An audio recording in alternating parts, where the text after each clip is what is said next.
पौराणिक कथाओं, मान्यताओं, लोक कथाओं और अपने सगे संबंधियों से सुनी कथा के आधार पर आपको एक कथा सुनाता हूं। आपने हिरण्यकश्यप के पुत्र भक्त प्रहलाद की कथा तो अवश्य ही सुनी होगी, जिसका मन भगवान विष्णु के अलावा कहीं लगता ही नहीं था।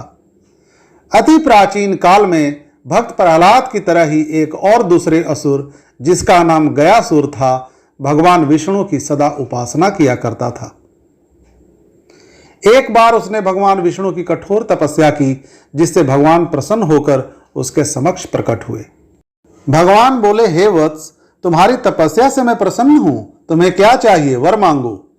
गयासुर ने कहा, हे नारायण, यदि आप सचमुच मुझ पर प्रसन्न हैं तो आप कहीं मत जाइए और मेरे शरीर में ही निवास कीजिए। भगवान विष्णु ने कहा, एवमस्तु, और गयासुर के शरीर में प्रवेश कर गए। एक असुर के शरीर में भगवान का निवास हो गया, जिसकी वजह से कोई जीव जंतु, कीट पतंग, राक्षस गयासुर के शरीर को स्पर्श करता था तो वह स्वर्ग लोक को चला जाता था। यम लोक में काफी समय तक जब कोई भी दुष्ट, पापी और राक्षस नहीं पहुंचा तो यमराज चिंतित हुए। सारे राक्षस जीवन पर्यंत पाप कर्म में लीन रहने के बावजूद भी स्वर्ग को जाने लगे। इसे देखकर देवतागण भी काफी चिंतित हुए। सबने मिलकर भगवान विष्णु की आराधना की। हे नाथ, इस वरदान का बड़ा ही दुष्परिणाम हो रहा है। सृष्टि चक्र की न्याय व्यवस्था घोर संकट में है। इसे दूर करने के लिए आप गयासुर के शरीर से बाहर निकलिए। भगवान विष्णु ने देवताओं को आश्वासन दिया और अपने गदा से गयासुर के शरीर पर प्रहार करके बाहर निकल आए। इसके बाद की कथा सुनकर आपके मन में गयासुर के प्रति वैसा ही प्रेम जागृत होगा जैसा कि भक्त प्रहलाद के प्रति होता है। भगवान ने कहा, हे वत्स, तुम फिर से कोई दूसरा वरदान मांगो।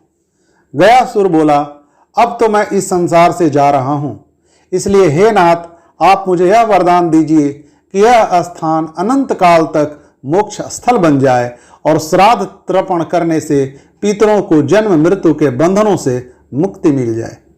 भगवान बोले, धन्य हो गया, तुम जीवित रहते हुए जीवित व्यक्तियों को स्वर्ग भेजते रहे और मृत्यु के समय भी पितरों के कल्याण का वरदान मांग रहे हो। हे गया, जब तक यह सृष्टि रहेगी सभी पितरों की एक ही कामना होगी कि उनके वंश में कोई ऐसा पुत्र पैदा हो जो कि इस स्थान पर आए, श्राद्ध तर्पण करे और अपने पितरों को सदा सदा के लिए आवागमन से मुक्त कर दे। भगवान के इस वचन को सुनकर गयासुर को आत्मसंतोष हुआ और वह स्वर्ग को चला गया। तब से लेकर आज तक गया धरती का सर्वश्रेष्ठ तीर्थस्थल और मोक्ष स्थल बन गया। यहाँ तक कि प्रभु श्री राम भी अपने पिता दशरथ का श्राद्ध करने गया आए थे। मित्रों, मुझे आशा ही नहीं बल्कि पूर्ण विश्वास है कि यह कथा आपको पसंद आई होगी और आपके मन में गयासुर के प्रति उतना ही प्रेम जागृत हुआ होगा जितना कि भक्त प्रहलाद के प्रति रहता है। मित्रों, जरा विचार कीजिए, गयासुर नहीं होता तो श्राद्ध स्थल, मोक्ष स्थल इस पृथ्वी पर और कहां होता। बहुत बहुत धन्यवाद।